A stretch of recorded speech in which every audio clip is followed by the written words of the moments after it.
سلام و درود خدمت همه ویپ هرشیای عزیز. دوستتون دارم زیاد، خیلی خوشحالم که این ویدیو رو دارید نگاه میکنید. دوست دارم تا آخرش هم ببینید چون قراره در مورد ویپ با هم دیگه صحبت کنیم، دقیقاً در مورد خود کلمه ویپ. ببینیم ویپ چیه اصلا، یا به اصطلاح ویپ چیست.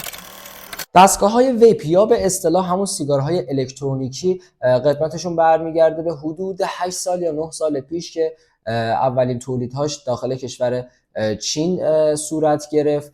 اسم دیگهش همون سیگار الکترونیکیه. دستگاه‌های ویپ چجوری کار میکنن، از چه قطعاتی تشکیل میشن؟ خیلی کلی بخوام بگم، دستگاه ویپ از یه قسمت باتری تشکیل شده، از المنت حرارتی. اون المنت حرارتی همون کویل خودمون میشه که تو ویدیوهای بعدی حتما خیلی بیشتر در موردش صحبت میکنیم، و از لیکوید داخل خود دستگاه نیست، باید جداگانه تهیه بشه براش. لیکوید همون جویس یا سالت میشه، من علمیشو دارم میگم. اون لیکوید همون مایع است یا اسانسشه یا طعم دهندشه که با توجه به اون حالا مایعی که داخلش ریخته میشه و اون کویله که با برق کار میکنه یا جریان برقی که داخل دستگاه، اینا همه دست به دست همدیگه میدن، اون مایع تبدیل به بخار میشه و شما میتونید اون بخارش رو استفاده بکنید یا همون به اصطلاح ویپینگ بهش میگن.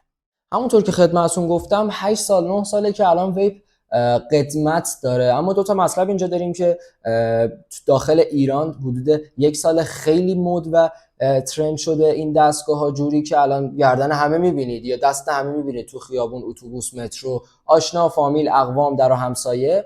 و اینو میخوام خدمتتون بگم که ما کلمه ویپ برامون خیلی بیشتر جا افتاده تا کلماتی که الان میخوام خدمتتون بگم. ویپ خیلی کلیشه بچه‌ها، اما دستگاه‌های ویپ به 4 دسته مختلف و اصلی برای خودشون تقسیم میشن. اولین مورد همون ویپ میشه، دسته دوم میشه دستگاه‌های پاد سیستم، سومین مورد میشه پادماد و چهارمین گزینه هم میشه دستگاه‌های پاد یک بار مصرف که هر کدوم از اینا رو به صورت جداگانه براتون تو ویدیوهای بعدی آنالیز و به اصطلاح بررسی میکنم تا ببینیم چه تفاوتی کلا اینها با هم دیگه دارن.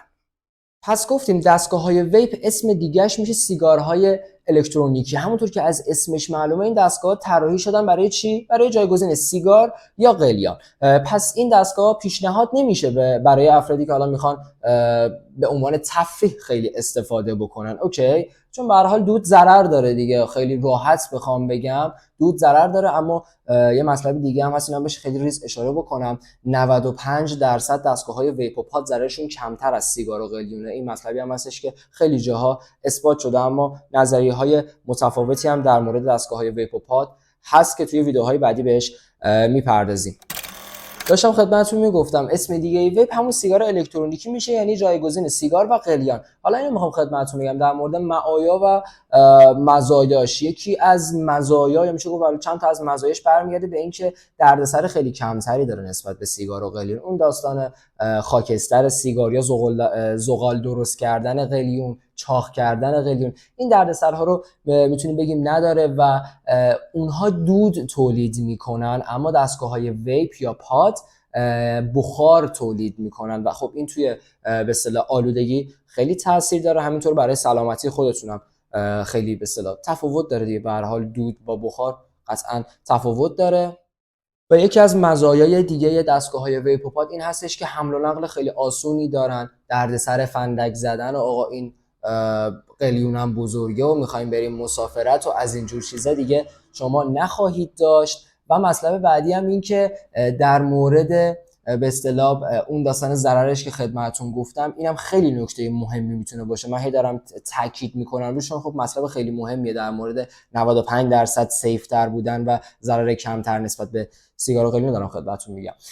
این کلیت داستان ویپ بود. تک تک این دستگاه هایی که رو میز الان دارین میبینین زیر مجموعه ویپ هستن. من یه بار دیگه براتون بگم، دستگاه های پاد سیستم که مناسب افراد سیگاری هستش، دستگاه های پادماد که مناسب هم افراد قلیانی هستش هم افراد سیگاری، دستگاه های ویپ فقط مناسب افراد قلیانی هستش و دستگاه های پاد یک بار مصرف که خیلی هم اتفاقا از این دستگاه های دیگه بیشتر ترند شده، اینها هم مخصوص افراد سیگاری هستن. حالا تفاوتشون چیه؟ اینا قطعا تو ویدیوهای بعدی خدمتتون میگم، اما یه اشاره ریزی داشته باشم. تفاوتشون اینه که برای مثلا یکی از این مدل ها دود بیشتر داره و نیکوتین کمتر. یه مدل دیگه برای مثال این هستش که برعکس اینه، دود کمتر داره و نیکوتین بیشتر و این باز دوباره یکی از مزایای این دستگاه محسوب میشه که شما خودتون میتونید نیکوتین و دود رو تعیین و تنظیم بکنید. حتما قبل از خریدتون یه مشاوره رایگان درجه 1 از مجموعه ویپ ارشد تهیه بکنید تا بتونید با خیال راحت